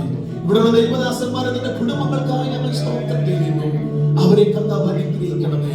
സഭയെ വിശാലതയിലേക്ക് വരുത്തണമേ. ആത്മാക്കൾ കൊണ്ട് നിറയപ്പെടുവാൻ ഈ പട്ടണത്തിൽ ഒരു വലിയ ദൈവാത്മാവിന്റെ നിയോഗമുള്ള ദൈവ സാന്നിധ്യം ചലിക്കുന്ന ഒരിടമാക്കി ഈ കൂട്ടത്തെ നിർത്തുന്നതിനായി സ്തോത്രം ചെയ്യുന്നത്. ജനത്തെ പണിയുന്നതിനായി സ്തോത്രം. ഞങ്ങൾ ഇന്ന് പകൽ ചിന്തിച്ചതുപോലെ ഭയങ്കരവും മഹത്വമായ കാര്യങ്ങൾ ഞങ്ങളുടെ കണ്ണിന് മുമ്പിൽ കാണുവാൻ കർത്താവ് സഹായിക്കുന്നു. ഞങ്ങൾ പ്രാർത്ഥിച്ച പ്രാർത്ഥന കേൾക്കുന്ന ദൈവം ജീവിക്കുന്നു എന്നുള്ളത് ഈ ദിവസങ്ങളിൽ തിരിച്ചറിയുവാനിടയാക്കണമെന്ന് പ്രാർത്ഥിക്കുന്നു. ജനത്തെ പിതാവിന്റെയും പുത്രന്റെയും പരിശുദ്ധാത്മാവിന്റെ നാമത്തിൽ അനുഗ്രഹിച്ച് പ്രാർത്ഥിക്കുന്നു. യേശുവിന്റെ നാമത്തിൽ തന്നെ.